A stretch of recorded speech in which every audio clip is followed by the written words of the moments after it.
Good morning, everyone. Welcome to the Workers' Mic, powered by the Midwest Coalition of Labor, right here on 720 WGN. My name is Ken Edwards from the Midwest Coalition of Labor.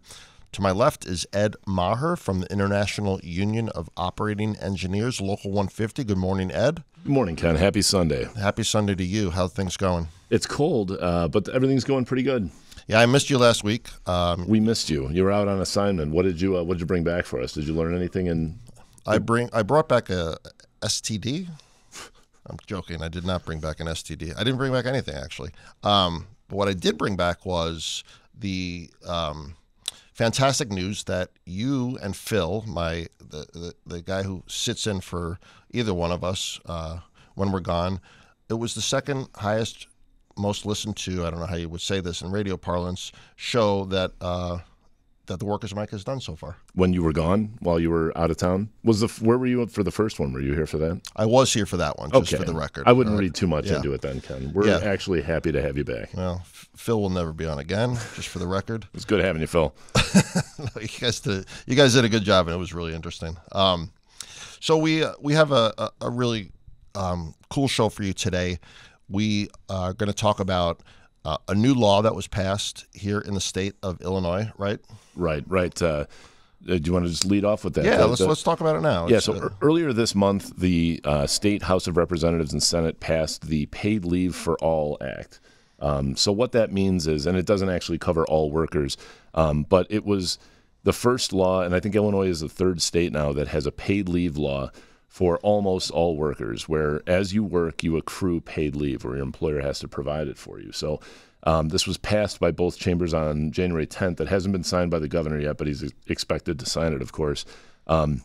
So starting January of 2024, workers, for every hour they work, or every 40 hours they work, they will accrue 1 hour of paid leave. And that's for any purpose, anything, whether they're sick, whether they have a wedding out of town, whatever. It's just paid leave away from work. And the employees that are not included in this are railway employees, part-time university workers, a real small segment of people, and then any workers that are working under a bona fide collective bargaining agreement. So what about construction? Like, what about us in the building trades where, we work, we get paid, we don't work, we don't get paid, we don't technically have paid leave? Does this give us paid leave now? It does not.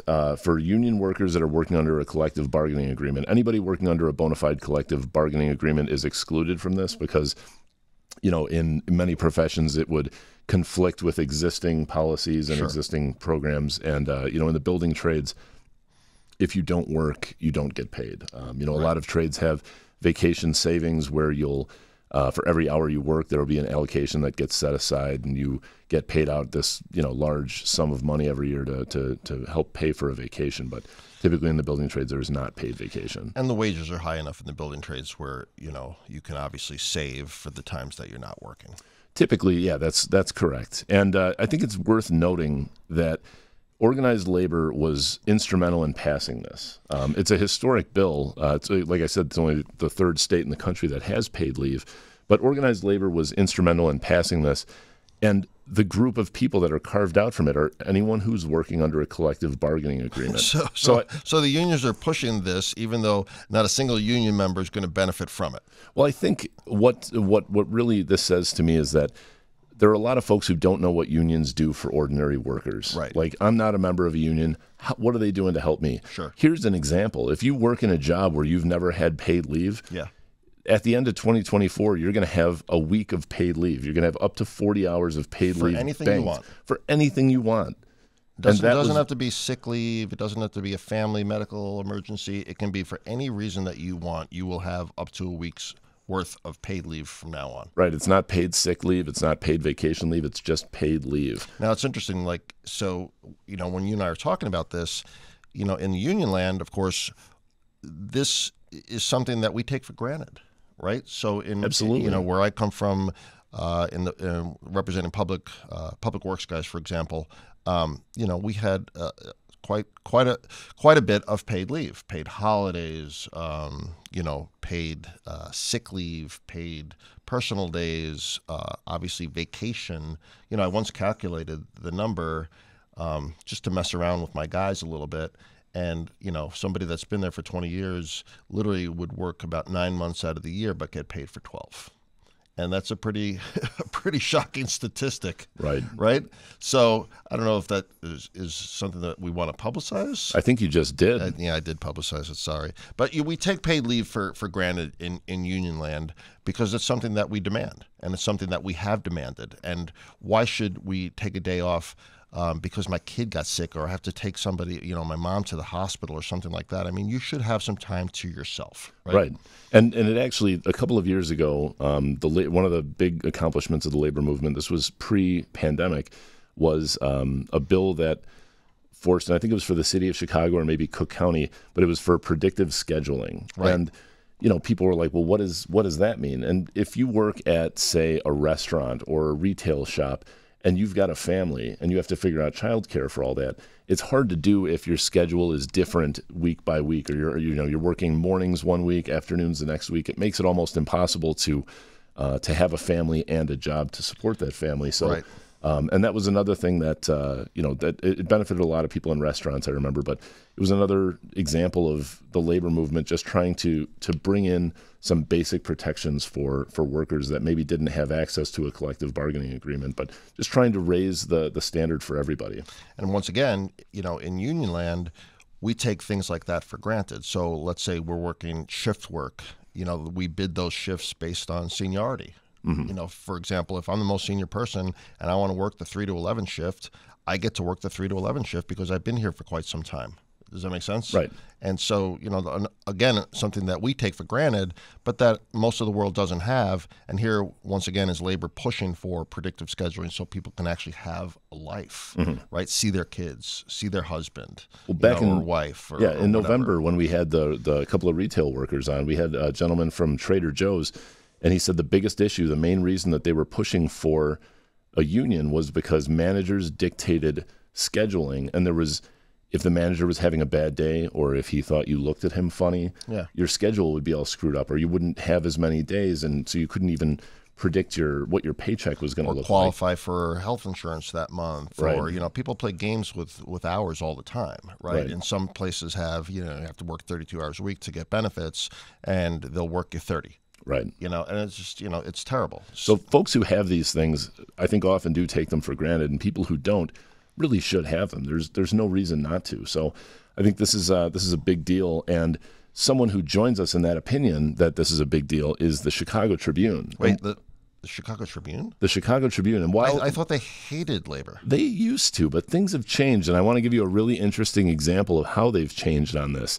So back in 2016, the editorial board's headline on paid leave, when this was put forward, was "Say no to more business mandates, including paid sick time." So they were against it. Right. Now, 3 days ago, the Tribune's editorial board put out a headline that said, "A week's paid leave. What took Illinois so long?" Oh, my God. So was there a change in ownership at the Sun-Times? Yes, as a matter of fact, there was. Interesting. With the Tribune. The Tribune was bought by a company called Alden Capital, right, notorious for coming in and just gutting newspapers, and anybody who's making good money as a reporter was, bought out or fired, or, now they're doing blogs like, I'm not even going to give names of some of the folks that are doing blogs from the Tribune because I wouldn't want anybody to actually read them. But the Tribune has turned around quite a bit.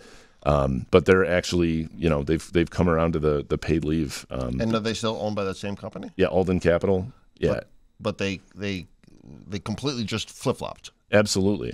And I mean, the Tribune Guild, they've actually developed a very strong union for their writers because they've seen the threat of when this company came in and just started firing people. I mean, I forget the percentage, but they just came in and fired an enormous percentage of the reporting staff. And so I think the reporters who remained all of a sudden got very, very union friendly. And I think that's why you didn't see a lot of opposition in the Tribune to things like the Workers' Rights Amendment. Right. because they see that workers do have it. I mean, and of course, hindsight is 2020. Right. And full disclosure, when I started my career here in Chicago in labor, I used to work for the Chicago Newspaper Guild, which I think is now the News Guild, if I'm not mistaken, and it merged with the CWA. And one of the papers that we represented was the Sun-Times, but we were never able to get into the Chicago Tribune because they were relatively anti-union. Right. They would match the salaries of the paper across the street, which was the Sun-Times. And the employees there kind of felt that, like, oh, I don't need the union. I'm doing great. I have my own personal contract, or they pay us the same, et cetera, et cetera. Fast forward 20 years, and it looks like a bit of shambles. Like, well, we might need a union now. And sometimes, once again, I am saying hindsight is 2020, but you might want to get a union when things are good, as opposed to waiting till the foxhole. What do they call it? The foxhole prayer, right? Where things are just have gone really far south, and you're like, oh my God, now we want a union. Like the Twitter employees, I wish we had a union. Well, we're going to be talking about tech and layoffs, but talk about waiting too long. People tend to wait too long. Like, everything is fine. My employer loves me. I am indispensable. Yeah. They'll never fire me. They can never do this job with whatever it is that you think. I think you're wrong, quite frankly. And I think that the time to get a union is when things are actually going all right, and the company's profitable, you're important, people are making money. Now's the time to get a union. Don't wait till things really, really go south and then try and get a union, because number one, you're going to be kind of look what Starbucks is doing. You're going from like really bottom up all the way to the top, taking on Megacorp.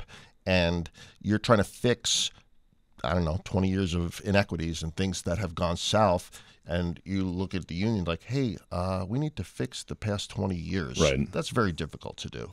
Absolutely. And I think it bears mentioning again that any class of workers, any industry of workers, a union has something to offer, because a collective bargaining agreement doesn't have to be about raising wages. It doesn't have to be about vacation time.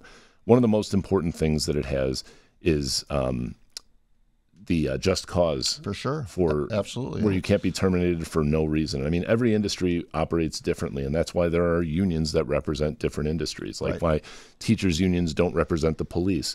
You leave folks who do this work, who know how it all goes, to represent these workers and to include things in agreements that are important for them. And I think we're seeing now with some of the layoffs and some of this Twitter fiasco that there probably is a place for tech workers and professional workers in unions. It might not look like the contracts that the construction industry has, of course, but there is a place for it. And you're starting to see it. And we're gonna let's do this. Let's break now, and let's pick back up with talking about that. Okay. Tech workers. You're listening right now to the Workers' Mic right here on 720 WGN.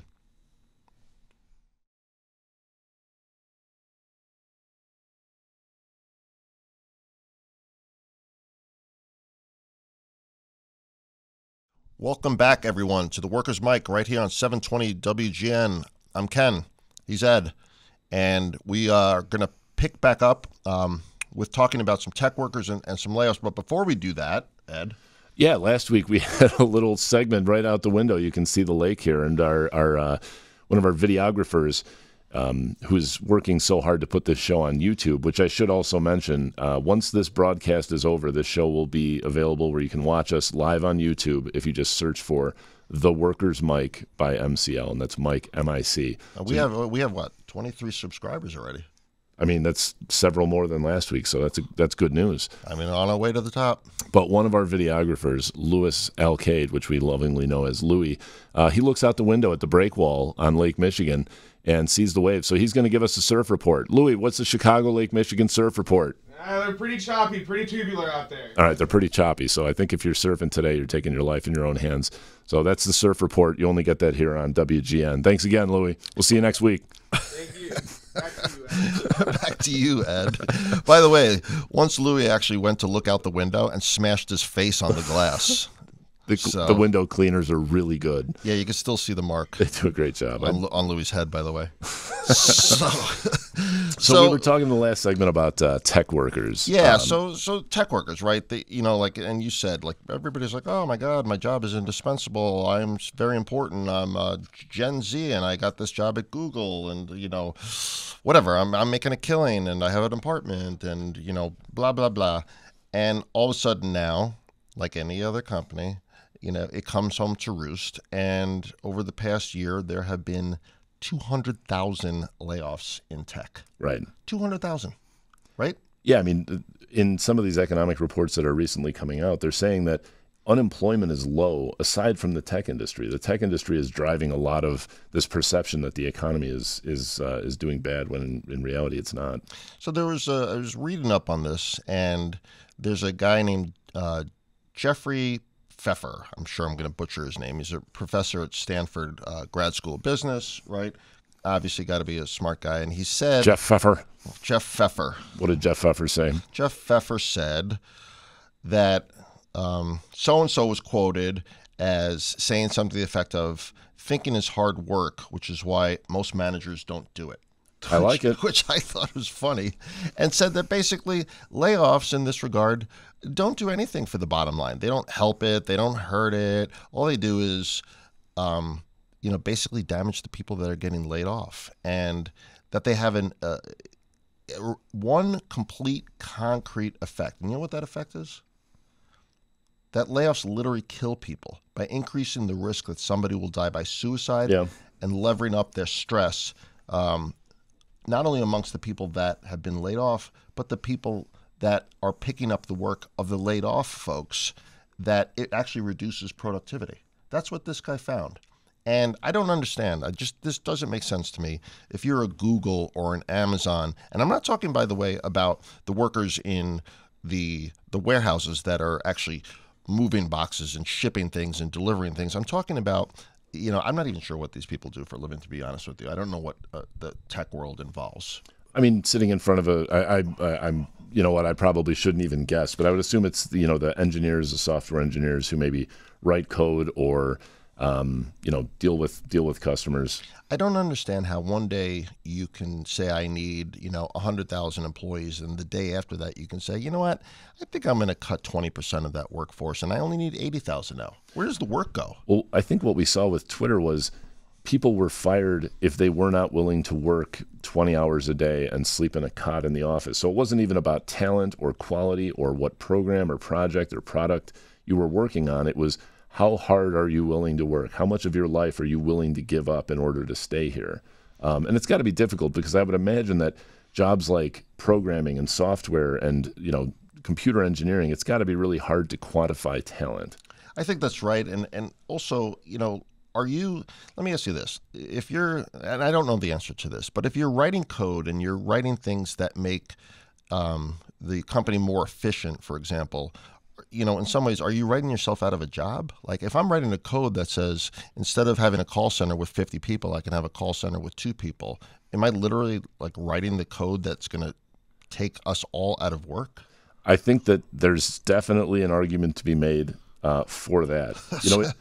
It goes back to what back when Andrew Yang was running for president, and He was talking about the universal basic income, and he said, if trucks become self-driving, you're going to put several 100,000 truck drivers out of work. Right. What happens to them? And these trucking companies that realize an enormous profit, do they just get to keep all that money, and these workers have to, learn to code or retrain for something else? And his argument was that a universal basic income, especially for industries where people are wiped out like that, by there should be some sort of a tax for companies that realize enormous profit because of automation or things like that, or offshoring, right? Right, to pay for retraining at the very least of some of these workers that are affected. But here, I mean, you can retrain somebody, but if you've been a truck driver your entire life, what are you going to be retrained to do? Well, and I mean, studies show, to the point of this of what you had just said, there have been numerous studies that show that when people are laid off and people lose their jobs, things that happen to them are substance abuse, Sure. depression Yeah. that lead to violence. I read a report this week where they broke down the circumstances of adult mass shooting perpetrators, and they found that it was something like 30% of them had had a catastrophic financial incident within the previous 12 or 18 months. So there's something to be said for not leaving people high and dry. And and once again, if everything is always about chasing the almighty dollar, Right. and you make a great point. If there are self-driving trucks and you no longer have truck drivers, who's keeping the money? Well, if it's the owner of the trucking company, what's he doing with all that money? And should he be required to, give some of that money back to the people that built his company, right, and take care of society, because this is a completely downward spiral, right? And hopefully somebody will listen and pass a law in this regard. We have to take a break, but we're going to come back and we're going to talk about a couple of other interesting things. Social Security. I want to talk about one particular gaming company, and then for the very first time ever, we will have a giveaway. Right here. Yeah, an actual giveaway right here on the Workers' Mic, 720 WGN.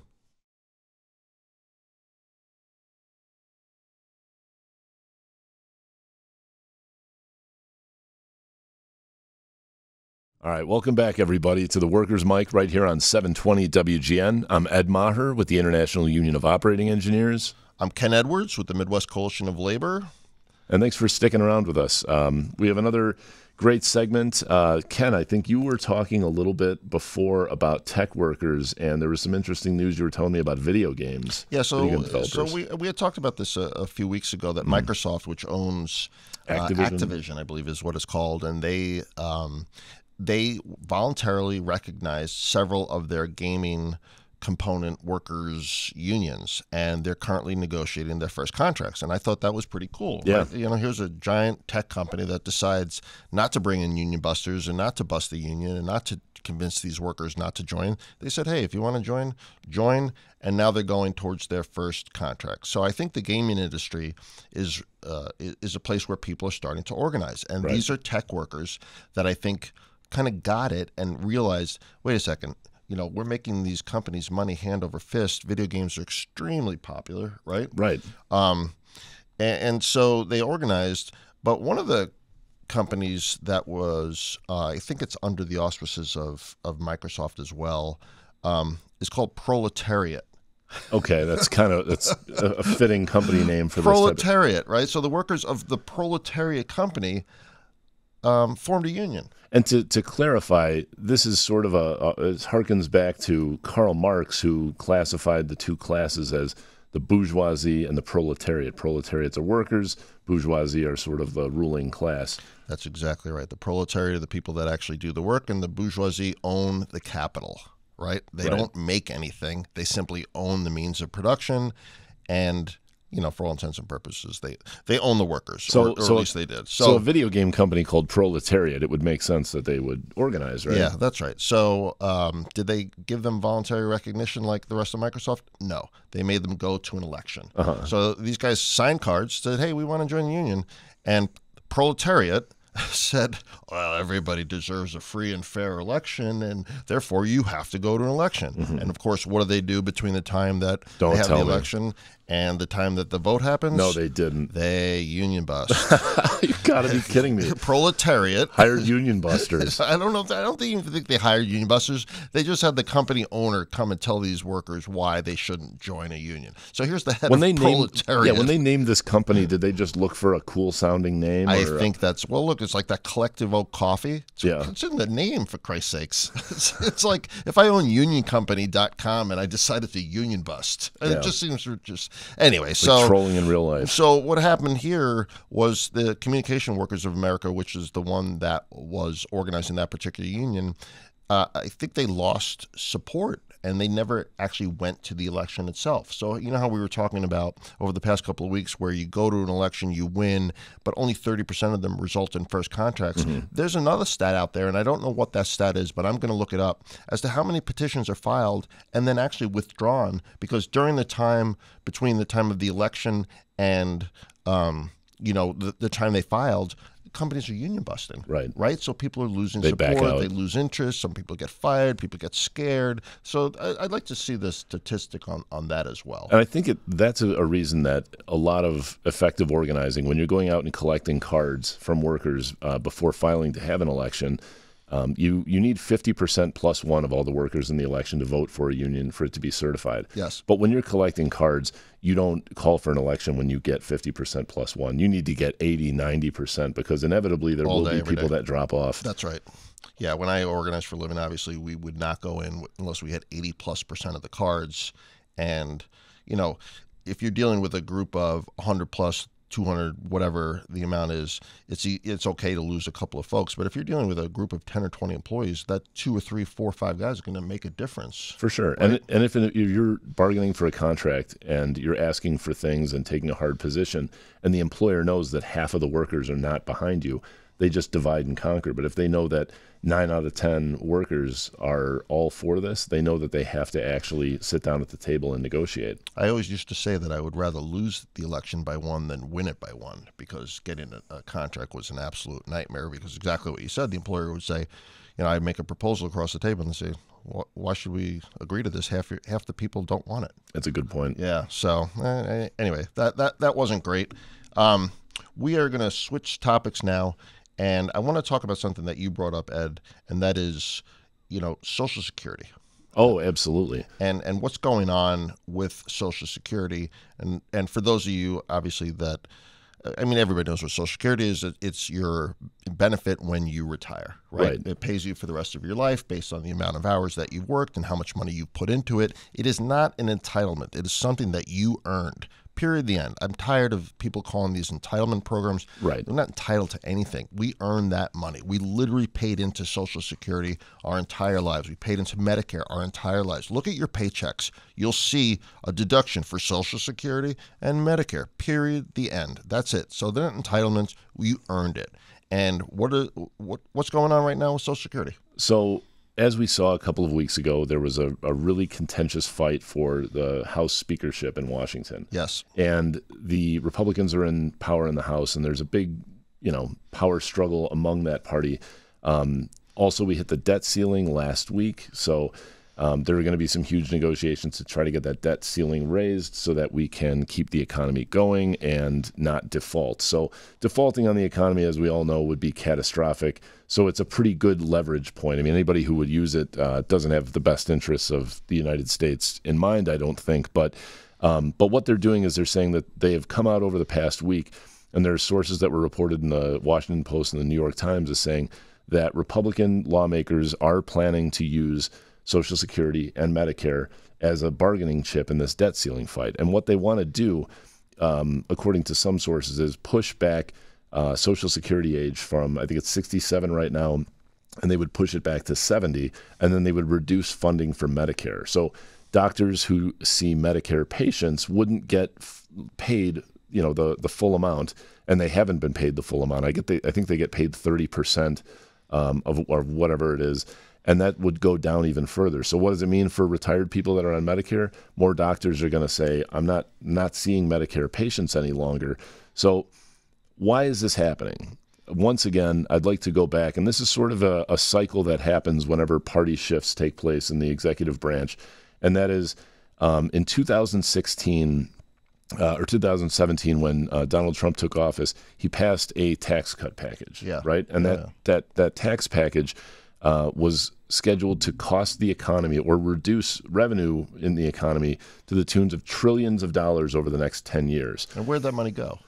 The money mainly, it was the largest shift of wealth in the history of humankind, because workers were told, your tax refunds are going to go up. We're going to raise the minimum deduction, things like that. And so most people were like, hey, cool, tax cut. That sounds great. Yeah. But what actually happened was the wealthy and corporations took back so much money, bought back so much of their stock, but this hole that it left in the economy left the opportunity for people to come around, say, right now, and say, oh, we don't have enough money for Social Security, and we can't afford this. It's unsustainable. It's unsustainable because all that money was given away. So folks, when tax cuts happen, and this was under George W. Bush, he did 2 rounds of it. It was under the Trump tax cuts. When your taxes go down 1%, Right. that's not good news if you're going to have to work another 3 years to get Social Security, or if you're not going to be able to see good doctors on Medicare. The cost of that tax cut, which I don't know people my age who saw, a big jump in their tax refunds or anything like that. It didn't create any sort of real benefit for the majority of middle class working people. But what it does do is open the door for people to wipe out Social Security and Medicare. And why are they so intent on wiping these, what they continue to call entitlement programs out? Why? I don't understand. What good does that do?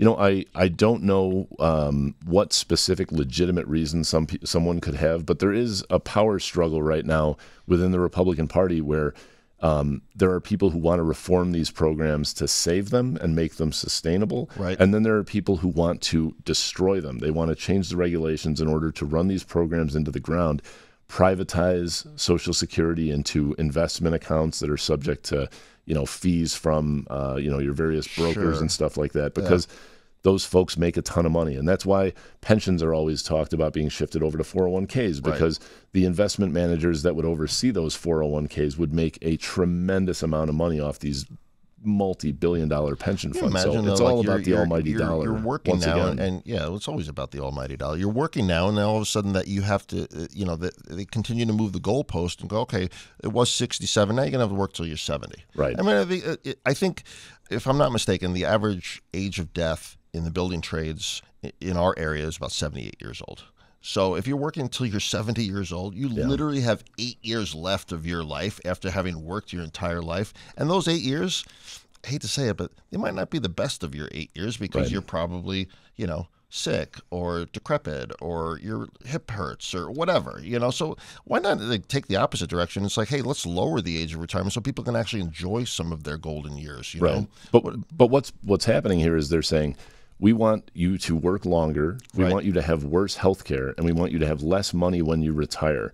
And if you won't agree to that, then we're going to tank the economy by pushing it into a default, which if you have retirement savings, the stock market takes a giant dump when You have less money you to live default. on. It's something that's unprecedented, and it would be catastrophic. The threat to the economy is this gamesmanship and not the deficit at this point. So if you're hearing this and it's pissing you off, it should be. And what do you do about it? Call your congressman. That's for sure. Get out and vote. Yeah, honestly, that's about all you can do in a situation like this. Just hope for the best, everybody, because this is outrageous. We've got to take a quick break. Yeah, when we come back, we're going to talk about weed. And we have a giveaway, but it's not weed. Oh, yeah. All right, we'll be right back with you. Stay tuned right here on 720 WGN.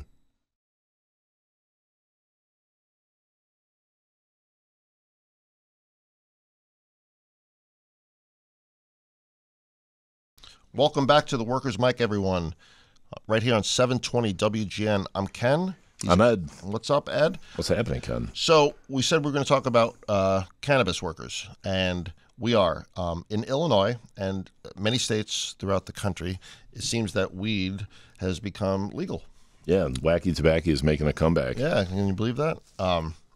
So have you caught your parents smoking weed yet, Ken? Because this is something I keep hearing from people I know. They catch their parents smoking pot or eating edibles, and it's like this whole really special moment of like coming full circle. Yeah. No, I have not. Have you? No, absolutely not. No. What about you guys? Yes? Part of our video crew is saying yes. We're not going to say who.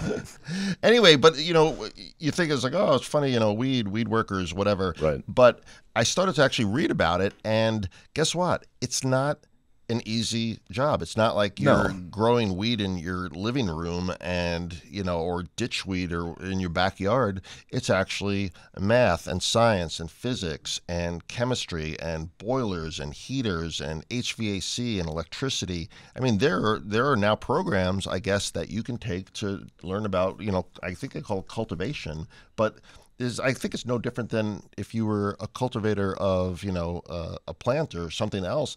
Mm-hmm. It's a legit job. So here in Illinois, there are 3 unions that I know of anyway that are going after the weed workers, and that is SEIU, I think Local 1, UFCW, Local 881, and Operating Engineers, Local 399. They have a webpage if you want to go to it, IllinoisCannabis.com, and you can read about it.